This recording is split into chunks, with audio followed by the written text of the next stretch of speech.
Hello, हाय, नमस्कार मंडळी. कशा आहात तुम्ही सगळेजण? तुम्हाला माहिती आहे, प्रसिद्ध कवी कथाकार रवींद्रनाथ टागोर यांची एक कथा अतिशय प्रसिद्ध आहे. कथेचं नाव आहे काबुलीवाला, है ना? तुमच्यापैकी बऱ्याच जणांनी ही काबुलीवालाची गोष्टही ऐकली असेल. काबुलीवाला या पिक्चरमध्ये बलराज सहानी यांनी काबुलीवालाचं काम केलं होतं. तर ह्या काबुलीवालाचा अनुवाद मी केलेला आहे आणि आज तो अनुवाद, कथा बऱ्याच जणांनी वाचली असेल, पण अनुवाद मी आज तुमच्या समोर सादर करते आहे. काबुलीवाला बऱ्याच दिवसांपूर्वी केला होता. माझ्या 5 वर्षाच्या मिनीला थोडंही बोलल्याशिवाय चैनच पडत नव्हतं. एक दिवस सकाळी सकाळी म्हणाली, बाबा, तो रामदयाल द्वारपाल आहे ना, तो काकला कावळा म्हणतो, त्याला तर काहीच कळत नाही. मी काही बोलायच्या आत पुन्हा म्हणाली, तो बोळ आहे ना, तो म्हणतो की हत्तीने आकाशात सोंडेने पाणी फेकलं की पाऊस पडतो. खोटं बोलतोय ना तो? असं म्हणून माझ्या उत्तराची वाट न पाहता पुन्हा खेळू लागली. माझं घर रस्त्याच्या कडेला आहे. एक दिवस मिनी माझ्या खोलीत खेळत होती. अचानक खेळ सोडून ती खिडकीजवळ पळत जाऊन ओरडू लागली, काबुलीवाला, काबुलीवाला. खांद्यावर सुक्या मेव्याची भरलेली झोळी घेऊन आणि हातात द्राक्षाची पेटी घेऊन काबुलीवाला रस्त्यावर हळूहळू चालला होता. जसा जसा तो जवळ येऊ लागला तशी ही धूम पळाली. तिला भीती वाटली की तो तिला पळवून घेऊन जाईल. तिच्या मनात या भीतीने घर केलं. ते काढण्यासाठी मी खूप प्रयत्न केले. काही दिवसांनी मी महत्त्वाच्या कामासाठी बाहेर पडलो होतो, तेव्हा त्यांच्या दोघांच्या खूप गप्पा चाललेल्या होत्या. त्या दोघांमध्ये खूप गप्पा गोष्टी चाललेल्या होत्या, मिनी आणि काबुलीवाला. ते दोघही जण खूप हसायचे आणि हसत हसत मिनी विचारायची, काबुलीवाले, काबुलीवाले, तुझ्या झोळीत काय आहे? तर तो हसत हसत म्हणायचा, हत्ती. मग तो मिनीला विचारायचा, तू सासरी कधी जाशील? काबुलीवाल्याचं नाव आहे रहमत. यावरती रहमतला ती प्रतिप्रश्न करत असे, तू सासरी कधी जाशील? रहमत गुद्दा मारण्याचा आविर्भाव करून म्हणायचा, मी सासऱ्याला असा गुद्दा मारेल, असा ठोसा मारेल. त्यावर मिनी जोरात खिदळायची.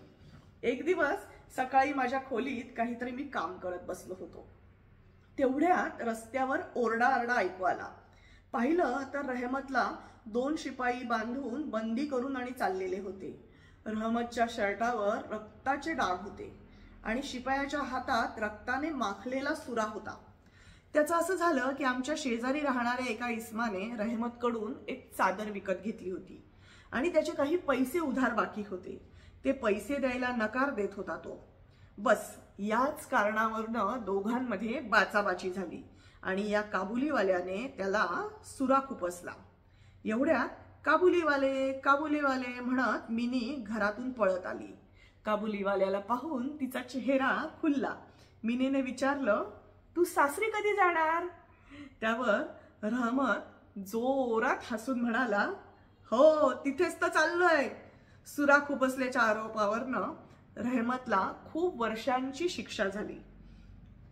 त्याला त्याच्या मुलीचा विचार हळूहळू त्याच्या मनातनं आणि माझ्याही मनातनं नाहीसा झाला.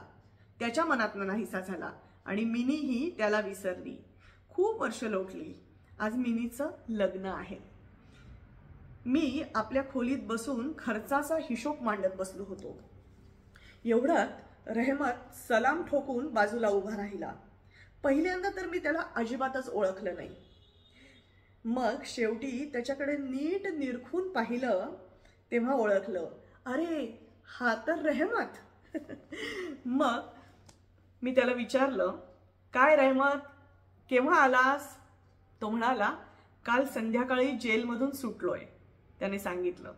मी म्हणालो, आज माझ्या घरी एक महत्त्वाचं कार्य आहे, पुन्हा केव्हा तरी ये. तो निराश होऊन जाऊ लागला. दरवाजाजवळ जरा थबकून म्हणाला, जरा पोरीला नाही का भेटू शकत? बहुधा त्याला विश्वास होता की मिनी अजून छोटी पोरच आहे. मी म्हणालो, आज खूप काम आहे, आज नाही भेटू शकत. मग तो उदास झाला आणि सलाम ठोकून निघाला. मी विचारात पडलो, त्याला परत बोलवावं की नाही. तेवढ्यात तो स्वतःहून परत आला आणि म्हणाला, अशी पुरचुंडी एक काढून दिली आणि माझ्या हातामध्ये देत म्हणाला, हा थोडासा मेवा पोरीसाठी आणला होता. त्याला द्यायला मी पैसे देऊ केले तर म्हणाला, तुमची खूप मेहरबानी आहे बाबूसाहेब, पैसे राहू द्यात. परत थांबून म्हणाला, तुमच्यासारखीच मलाही एक लेक आहे, तिचीच आठवण म्हणून तुमच्या लेकीसाठी हा थोडा मेवा आणतो. मी इथे पैसे कमवायला नाही येत. त्याने सदऱ्याच्या खिशात हात घालून एक मळलेला, धुळीने माखलेला, घड्या पडलेल्या कागदाचा कपटा काढला आणि हळुवारपणे चारी बाजू उघडून माझ्या टेबलावर ठेवला. पाहिलं तर कागदाच्या छोट्या छोट्या कपट्यामध्ये त्याने त्याच्या लेकीची आठवण अगदी जीवापाड जपून ठेवलेली होती. आणि ती आठवण जपत रहमत दरवर्षी कलकत्त्याच्या गल्लीमध्ये काबुली चणे विकायला येतो. ते पाहून मी माझ्या मिनीला बाहेर बोलवलं आणि पूर्ण दागिन्यांनी सजलेली मिनी लाजत लाजत माझ्याजवळ येऊन उभी राहिली. तिला पाहून प्रथम त्याच्या तोंडून शब्दच फुटेना. श्वास घेऊन जमिनीवर त्याने बैठक मारली आणि त्याच्या लक्षात आलं की त्याची ही लेक आता मोठी झाली असेल. या 8 वर्षात काय काय झालं. मी काही पैसे ठेवून त्याच्या हातावर ठेवले आणि म्हणालो, रहमत, लवकर तू तुझ्या देशी जा, तुझ्या गावी जा आणि आपल्या लेकीजवळ जा हो. काबुलीवाला, मूळ कथा रवींद्रनाथ टागोर, अनुवाद मिनल अद्वैत. तुम्हाला ही कथा कशी वाटली, म्हणजे हा अनुवाद कसा वाटला ते कॉमेंट करून मला नक्की सांगा. आज रविवार आहे आणि आज असा मस्त रिलॅक्स दिवस आहे म्हणून ही कथा मी आज तुमच्यासमोर सादर केली. हा अनुवाद मी बऱ्याच दिवसांपूर्वी केलेला होता, पण आज तुमच्यासमोर सादर केला. तुम्हाला कसा वाटला ते कॉमेंट करून मला नक्की सांगा. मिनल अद्वैत.